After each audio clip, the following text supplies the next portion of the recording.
Well, good morning. It's just after 10 o'clock on Tuesday morning, September 16th. And we are back at it, Gene. You got in late last night, huh? From California? Good I trip, though? did. I did. I was away for about the 4 or 5 days, and I got in late last night. I felt like 3 hours behind, but I'm up this morning. So yeah, I was out in Palm Springs for a wedding. It was very That's very nice. beautiful out Hot, there. but very very nice. Yeah, well, welcome back. Nice.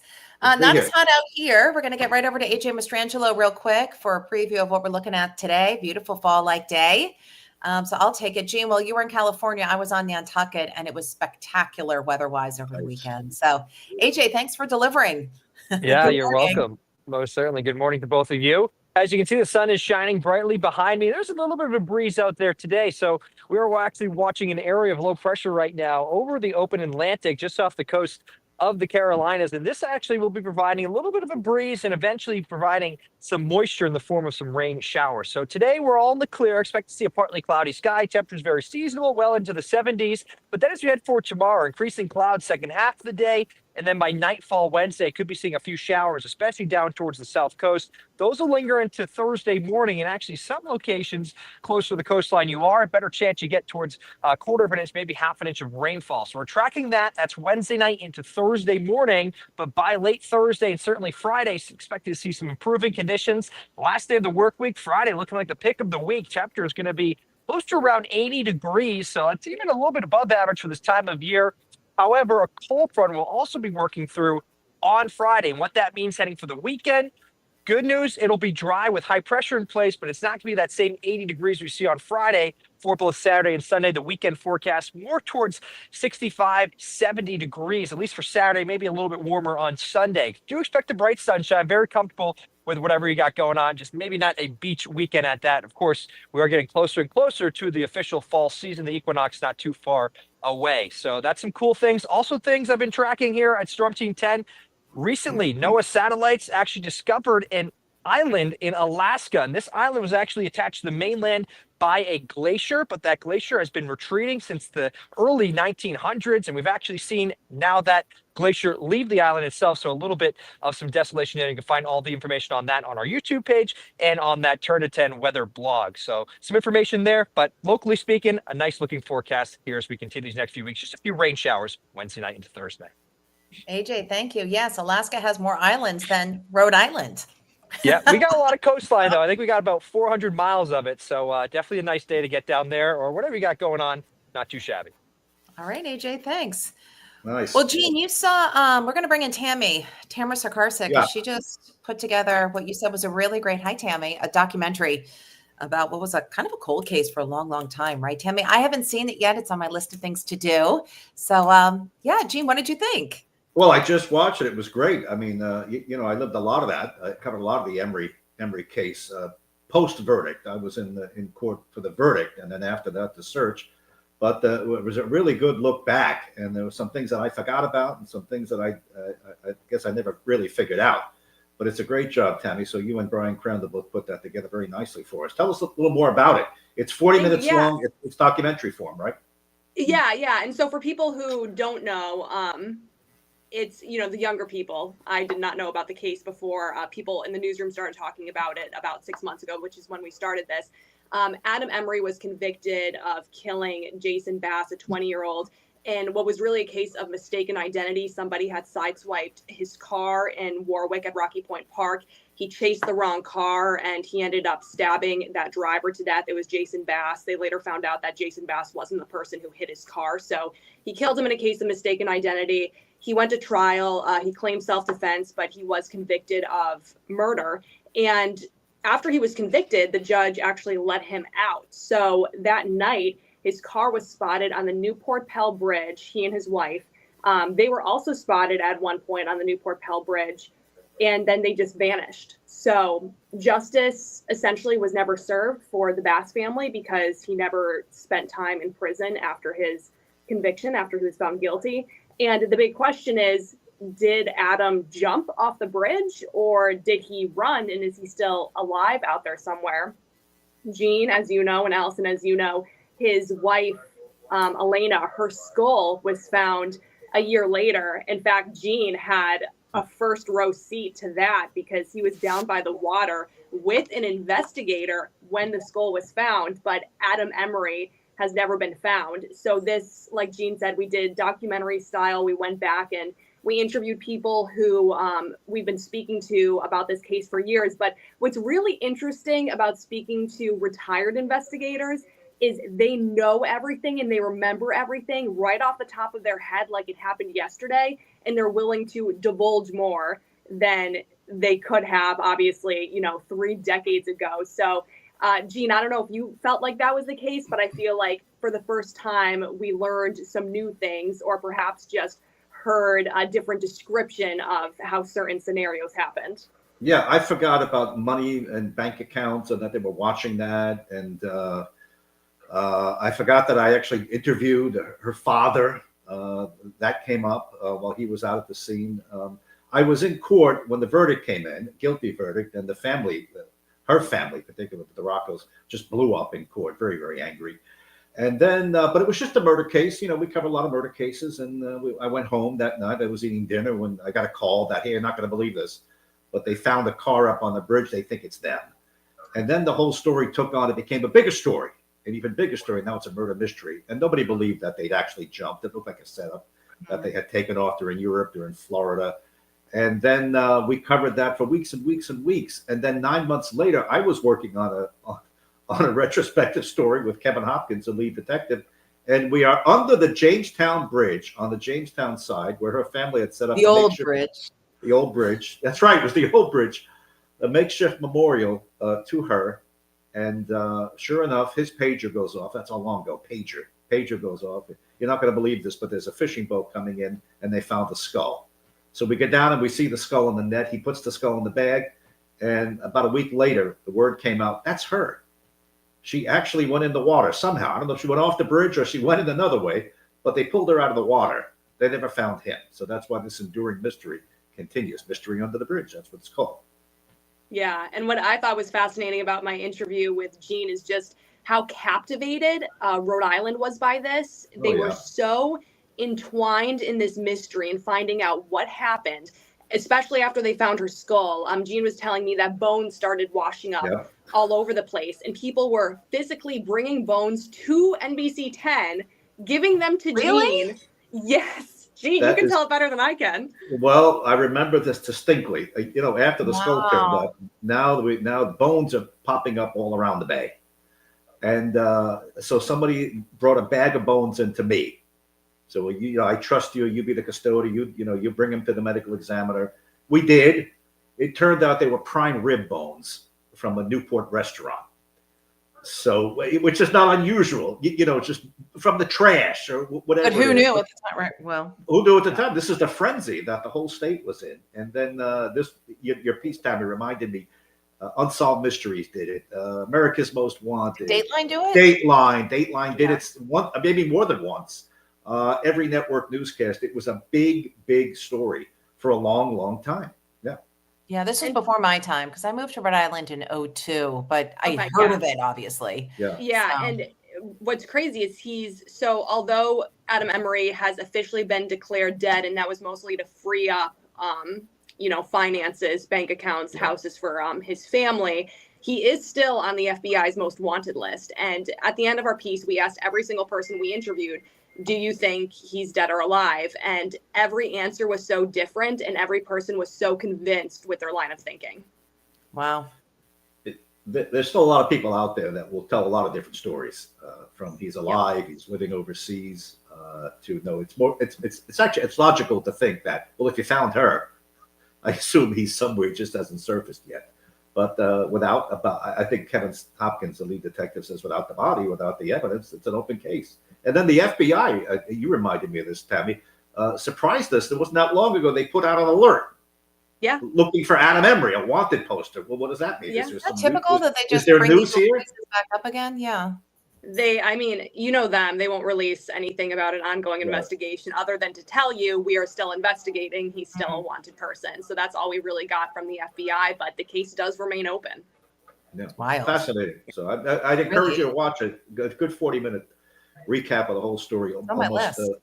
Was it 30 30 years ago, Tammy, or 35? What is it? The 35 murder. years ago was the murder of Jason Bass. The murder. That entire thing. And then Yeah. the verdict came years later, and the Yes. search came years later. So Yeah. good retelling. Yeah. Thank you. Thanks, Tammy. Thanks. All right. Yeah, that's on my list of things to do. I love Good. watching longer format pieces, which is kind of the way news is going these days with some new formats as we extend our platforms. Yeah. Jean, I know you were away for the weekend, but this kind of started last week. The Barrington School District removing a teacher. Did you cover that on the radio this morning? I did. We spoke not at Yeah. length. There's really no news other than the school committee is going to hire a lawyer to investigate whether or not the comments made in the wake of Charlie Kirk's assassination by a Barrington school teacher who happens to be the co-president of the union are inappropriate and ought to merit his dismissal. I don't know that We there's have a much quick more to say soundbite. beyond Let's that. roll that. Yeah, let's roll the soundbite real fast. Go ahead. Fired. He shouldn't be allowed near our children. The microscope that he has been put under is punishment enough. This action is about processes, fairness, and transparency. I want to stress that no conclusions have been drawn. What's your Well- takeaway? Do you have one? Well, I don't, other than some people insist on sharing their feelings on social media, which is a slippery slope these days, no matter what side of the story you're on. And he is not the first one to get caught up in this phenomenon. There are others. As a school committee member in Fall River, just resigned over this, and there are dozens and dozens by now of people who are held to account by critics who are demanding their dismissal or resignation or firing. The school committee is in the midst of this. They hired a lawyer to investigate to see whether or not that's merited in this particular case. So the video's been taken down. School not confirming the teacher's name, although all of us kind of know who it is. So we'll see. It's all over the place. I don't know why everybody feels that they have to, at every minute of the day, put their opinion out there. Right? That's a larger issue. This is a social media phenomenon, and this is the age we live in. And there's all questions about the freedom of speech, your protections. You are protected against government encroaching on your right to speech. But as an employee, the rights are very, very different with regard to a private employer versus a government employer versus Policies a in whole host of place. things. So, if you're lawyering up, ask your lawyer about that. What the specific And social rules media are. policies where you Yeah, work. it's not a clear cut of First Amendment protection. It's just not. No, Not when it comes to employers. right. Because they have their own set of policies. That's right. New Bedford, this is wild. A deaf couple, bullets flying into their house. They're okay. I think it was 18 visible bullet holes. It doesn't seem like they were targeted, Gene. It's super random. Car heavily damaged by gunfire. Maybe this is a case of mistaken identity too. But the fact that they were deaf as well, they somehow were able to hide under the bed until the gunfire stopped. No arrests made. It's like Just when a you thought Bonnie. Bedford might be getting better. It's like a Bonnie and Clyde scene out there. We Isn't that counted wild? 18 bullet holes. They dug under the bed. So no motive, no word on whether they were targeted Not or this is yet. a mistake. A Not mistake? yet. We don't know. I could take a guess here, and they were the wrong target, is what I'm thinking. Right. That right? I mean, obvious, but yeah, nothing official from the police department yet. They're lucky. No. I Yeah. don't know how they were alerted unless they felt something, a grazing or something like that. But yes, late at night, and the bullet holes all over. Can you imagine? Oh my gosh. New Bedford. Today, this morning, this broke. Robert Redford, Hollywood Yeah. legend and leading so handsome. He was known for that, Legend. and this broke on the radio. 89 years old, died in Utah, where he had that film festival going for many, many Sundance. years. I went to Alison. I went to look at his filmography, all the movies he's been in. Incredible body of work, from The Incredible. Sting to The Way We Were, Gatsby, Butch Cassidy and the Sundance Kid, which is Cassidy and what the we're looking on Sundance now. Kid, It's an all the iconic President's scene. Men. All the President's Men, and The Sting with that iconic piece of music, and on and on and on. Wow, a big Hollywood icon. name. Yeah, they don't make, as they say, they don't make them like that anymore. I don't know. It is I don't not know. the I don't same. know that they do. Look at him He's from known way back. Wow. yeah, known for his Oh, handsome, good Meryl looks. Streep, amazing, right? Now, Yeah, as what he an incredible career.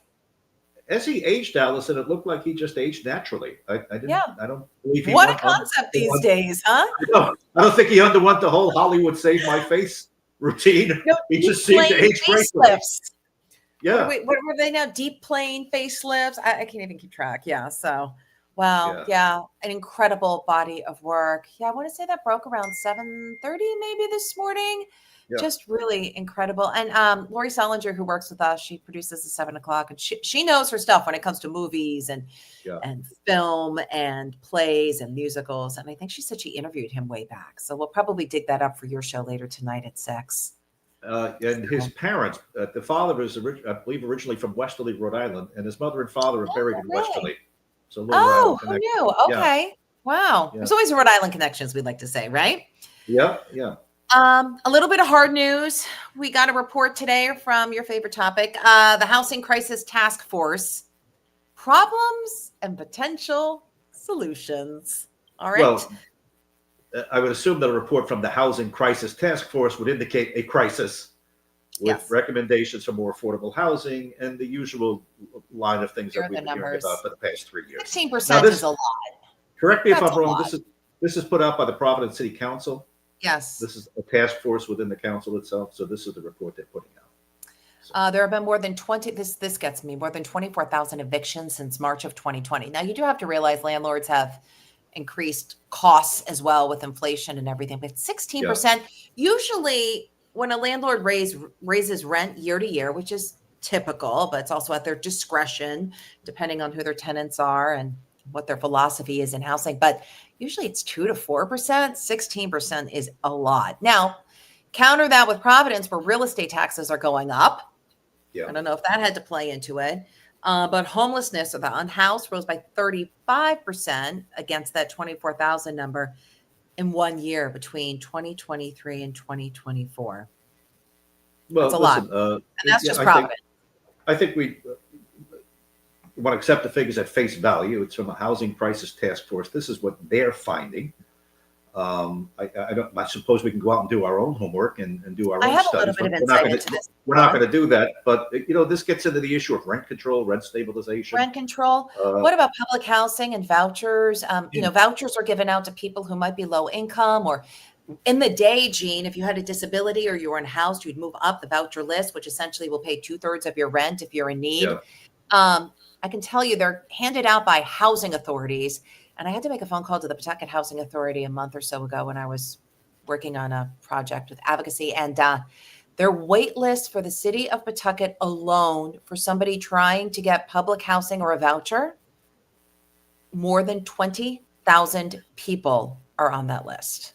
Wow. So obviously they're not giving out vouchers anymore. When they're done, they're done. And vouchers typically move with the person and you get them for life. But all of that is changing. All of that is changing. But, Pawtucket's what? The 4th largest city in Rhode Island? 20,000 people on that list, basically looking for assistance because they can't afford rents and it gap funds. That's dire. The flip side of this whole housing story, and there is another side of it, is that if you own a home, you have seen tremendous value. It has been a wealth builder. Some of these triple deckers in Central Falls are going for $650,000, $700,000. Isn't that Same thing out in wild? Fall River. The mayor of Fall River said, I said, what is a triple decker going for? He said, 600, 700, 775, depending. Same thing in Fall River. High ones, low twos, right? Yeah, That's the big thing, is when you want to generate wealth, it's getting into that housing market early if you can. And now the interest rates are so high, right? During COVID, the interest rates dropped to 3, some people locking in high 2s. And now, what are we at now? It's supposed to be another drop again coming up, but it's still 6 something. 6 something. If you got in during the bottom of COVID, 2.75 for a 30-year. I refinanced. I don't know if you did, but I refinanced. Everybody I know didn't did. Quite that low, but and you lock in for 20 years, 15 years, whatever it might be. It's hard when you're just starting out with these interest rates and cost of living. It's really challenging. This will become an issue in the campaign, plural, the mayoral campaign in Providence already, rent stabilization, holding the line on taxes, what ought to be free, what's not free.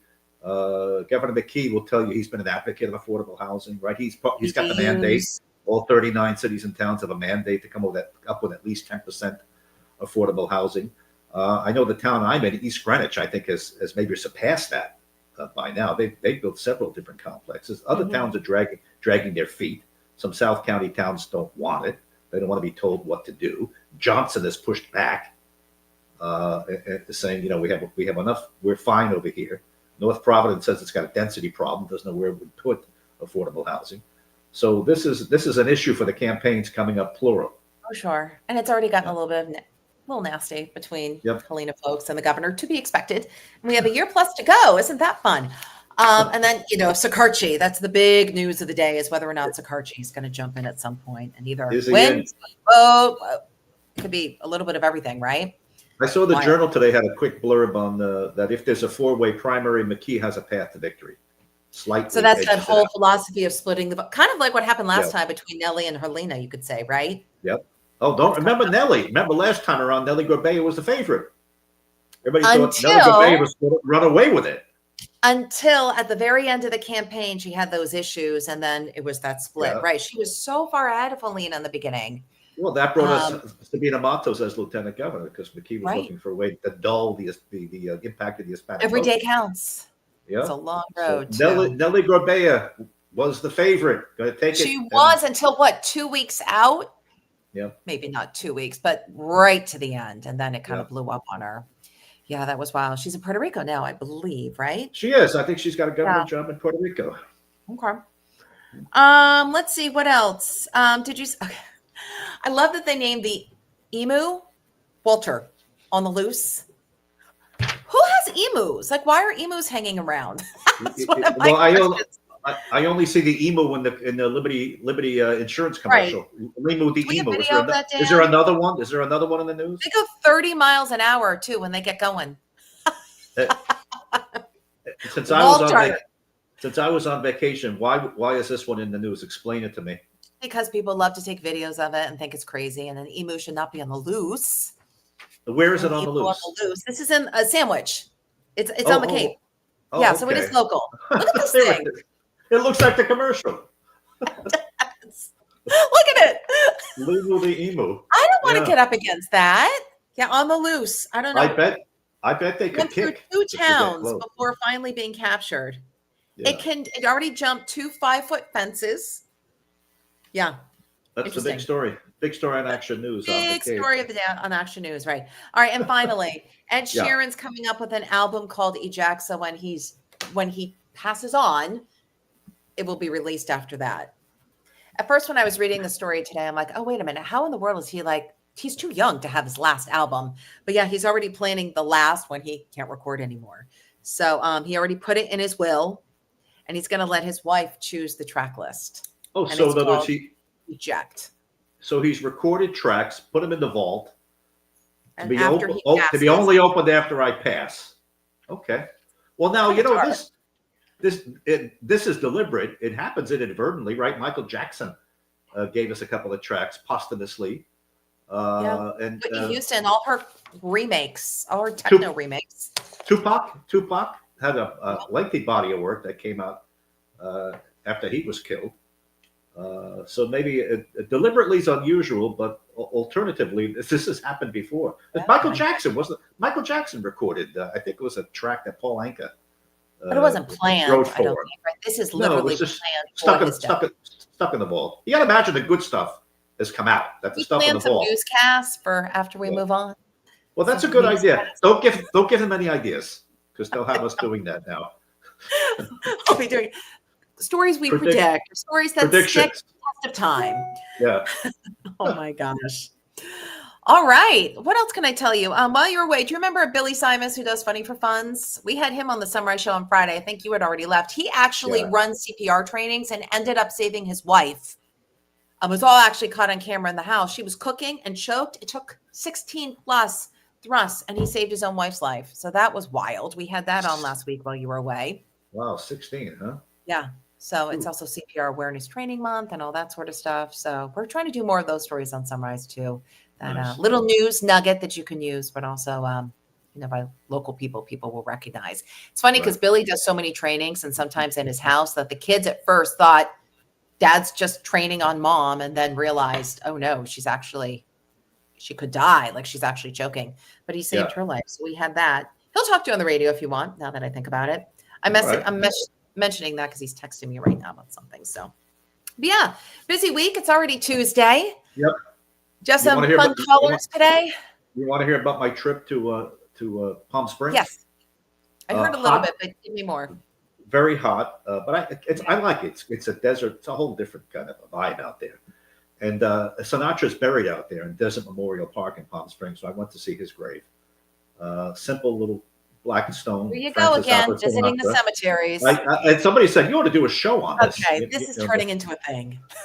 So maybe it is. Allison, what? Who knows? What does Gene Valicenti do Content. on vacation? He visits cemeteries. And you know who else is in the same cemetery? Sonny Bono, who used to be the mayor Oh, yeah. of Palm Springs, and then Sonny and Cher. Suzanne Yeah. Summers. So those three. are Oh, in that Suzanne particular cemetery. Summers. Right, right. Oh, and finally, yesterday I did spend my last night out there in San Diego in the Hotel Del Coronado, which you know, Oh, the because- Hotel Del. Yes. because you spent your We used to have Easter brunches. childhood there.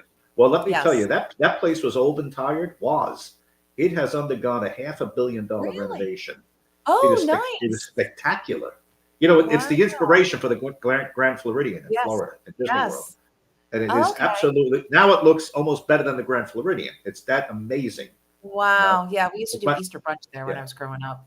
It's not cheap, Okay. but if you're going out to San Diego, it's on my 2 thumbs up list. Talk about Check out the expensive. Hotel San Del. Diego is out of control. Yeah. When we expensive, moved yeah. there, I mean, I was a kid, but nobody would go downtown, and now you can't get in anywhere. So yeah, I mean, the Well- weather is spectacular, right? It's always like today in Rhode Island is year round in Southern California. It's nice. Well, the people are willing to pay. The They room are. rate They didn't figure out a seem to way. stop people, and they're Did you go see paying the for Cove in La everything. Jolla? I didn't get that far. No, we just Okay. were on Del Coronado, and the hotel was fantastic. It's more than 100 years old. And last time over there Yeah. was tired. But Which is a big half deal bi- for San Diego because everything Yeah. in California is so new. So half a good. billion I'm glad you dollars. guys had a nice time.